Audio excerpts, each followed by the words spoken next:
Cher public, nous vous invitons à prendre place confortablement et à fermer la sonnerie de votre téléphone cellulaire. En cas d'incident, veuillez repérer les sorties de secours les plus près de vous. Bon divertissement. 1, 2, 1, 2. OK, c'est bon, on peut y aller. Sophie Durocher. Elle met en scène les arts, la culture et la société. Une représentation pas comme les autres.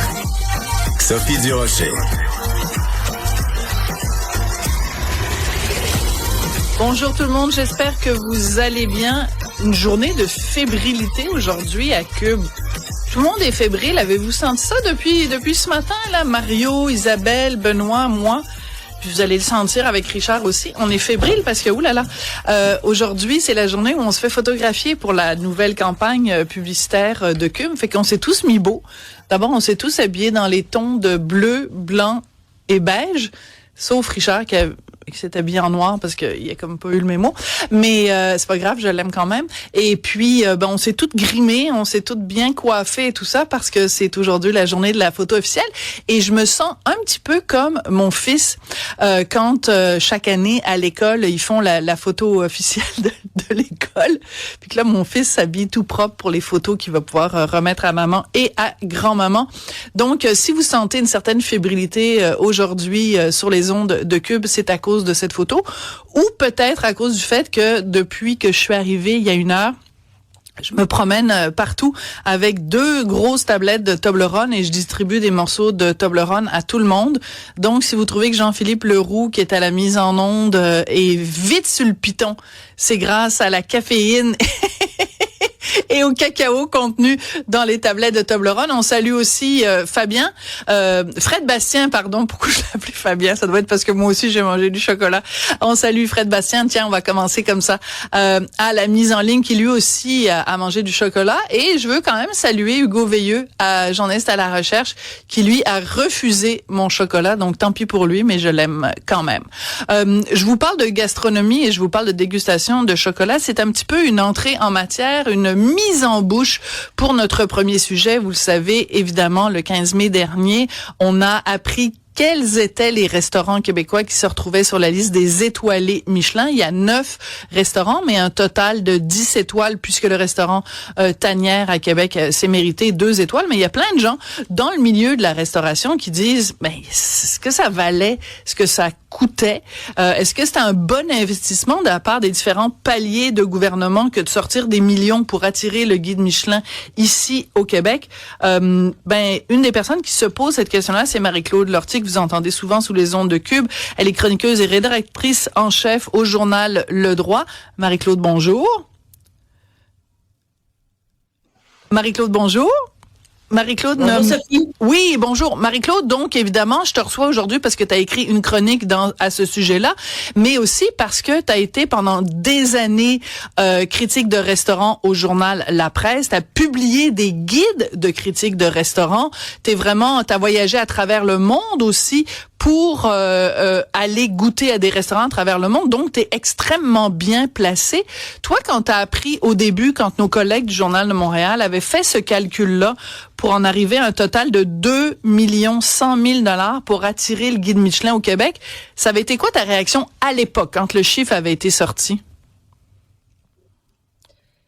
De façon générale, je te dirais, quand j'ai appris que le guide Michelin s'en venait au Québec, ma première réaction a été une d'ennui. J'étais là, mais je peux pas croire que c'est la seule chose à laquelle ils ont réussi à penser.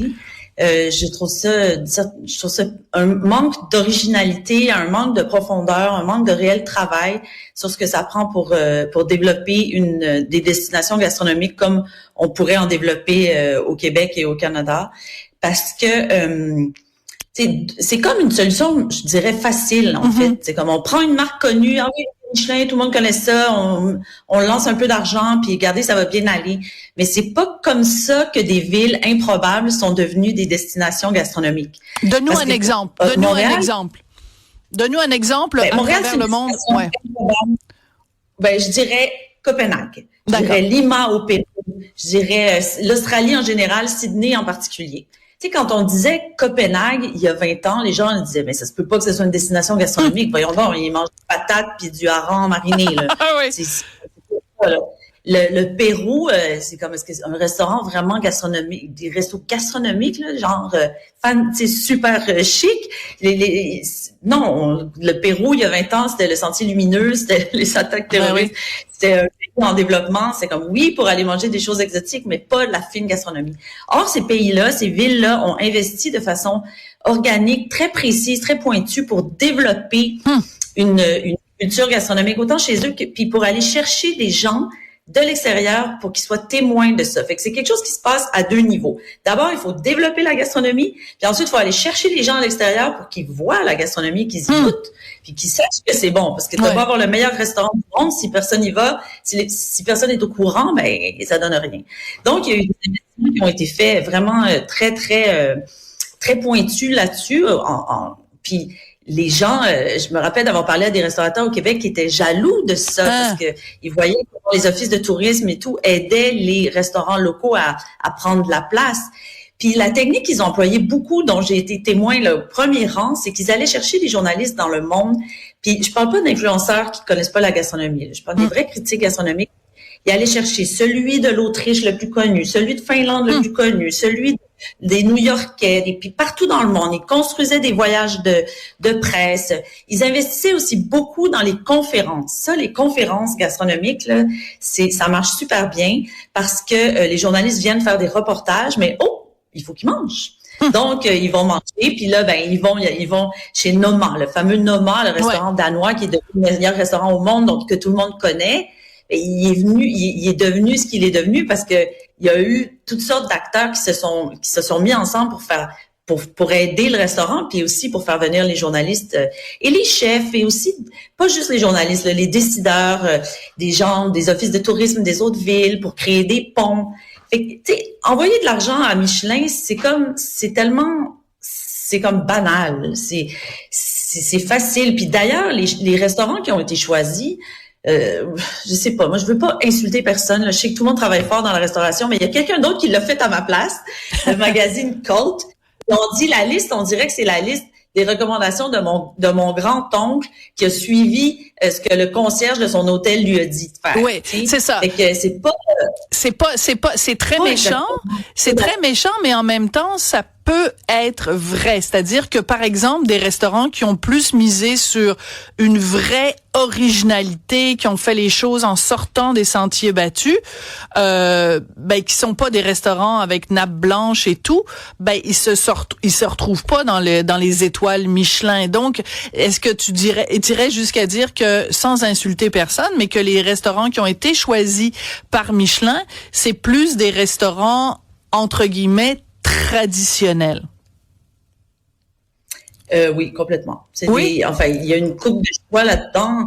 C'est pas juste traditionnel, c'est que c'est des gens qui ont pris la liste des critères Michelin les plus de base, les plus, tu sais, comme la petite table pour je sais pas si c'est le cas, mais c'est le genre de critères. Okay? Je donne des exemples de critères. Une petite table, un petit tabouret pour déposer ton sac à main quand tu es une femme. Okay?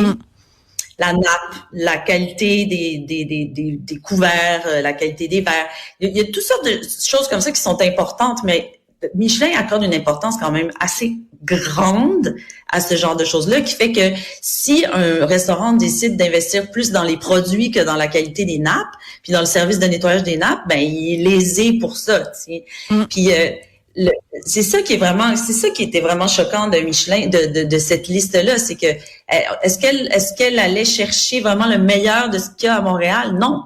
Parce que si tu vas à Paris là, ou à New York, là, dans les grands restaurants qui coûtent une fortune, où tu as des gens qui arrivent avec des budgets infinis, peut-être que rendu là, on est en train de comparer l'épaisseur des nappes et la qualité du coton égyptien. Mais Montréal est pas connu pour ça. L'essence de Montréal, c'est pas ça.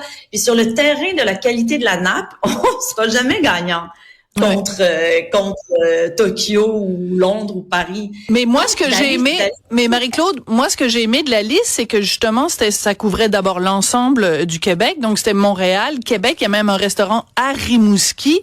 Donc, ils ont quand même tenu compte de la diversité et de la richesse de la gastronomie, justement, pas juste à Montréal. Ça devrait être ça devrait être un point positif quand même pour le guide Michelin, non? Oui, mais dans le bas du fleuve, ils sont passés à côté de Colombe-Saint-Pierre. De la meilleure. Exactement. Il y a pas beaucoup de femmes là dans la liste des étoilés. Ouais. Sophie, là, si tu regardes ça, là, Graziella n'a pas eu d'étoile. Selon moi, elle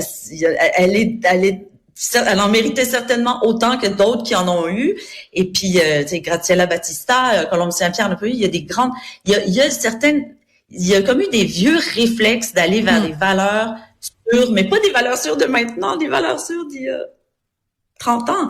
Tu sais, Michelin, là, a perdu énormément de crédibilité depuis 20 ans, 30 ans. Moi, quand j'ai commencé à couvrir la restauration en 2001, 2002, déjà, Michelin était plus vraiment pris au sérieux, puis c'était le début de l'explosion des listes alternatives, dont les fameux 50 Best, qui étaient, ça venait d'un magazine britannique qui s'appelle le magazine Restaurant, qui est un magazine professionnel. Et eux, justement, ils en avaient marre de Michelin. Le Michelin, ils choisissent toujours le même genre de restaurants qui font le même genre de trucs. Alors, ils sont allés couronner El Bulli en Espagne, puis le Fat Duck à l'extérieur de Londres pour avoir des restaurants complètement déjantés, puis complètement, c'est ça, d'une grande créativité. Là. C'était l'époque de la fameuse cuisine moléculaire. C'est eux aussi qui ont fait grimper le fameux Noma, qui cuisinait avec des ingrédients complètement non traditionnels par rapport au restaurant classique Michelin. Alors, tu sais, Michelin en ce moment est en train de, c'est un peu, c'est pas un miracle, mais c'est pas là que les gens vont pour chercher l'information sur ce qui est vraiment de pointe quand on est des gastronomes. Or, c'est important de chercher des gastronomes de pointe parce que c'est comme dans n'importe quel autre secteur. C'est eux qui sont comme des locomotives qui vont faire en sorte qu'après les foules adhèrent à ça. Alors, donc, il faut essayer de, aller chercher Michelin en soi, ça aurait pu être intéressant si ça fait partie de toute une stratégie intégrée où on va chercher les dépisteurs d'avant-garde, les journalistes sérieux des journaux reconnus du monde entier. Si on avait eu une réelle réflexion aussi sur les investissements qu'il faut faire là-dedans pour aider les restaurateurs et les restauratrices, parce qu'il y a un grand déséquilibre dans le monde du restaurant. Les hommes ont plus souvent des financiers, des gens pour les aider. Et ça fait une grosse différence. Là. Colombe, pour nommer encore Colombe, elle tient son restaurant à bout de bras. En effet. Vraiment, ça poche. Alors qu'il y a d'autres restaurateurs qui ont de l'aide des grandes banques, puis ici au Québec, mais beaucoup aussi à l'extérieur, là, dans les autres villes. Fait que c'est ça, moi, ce que je déplore dans cette histoire de Michelin, c'est que j'ai l'impression qu'on a mis de l'argent dans quelque chose en pensant que ça serait comme instantané, facile, pas compliqué. Mais non, ça n'a pas donné. Puis les résultats sont hyper décevants. Là.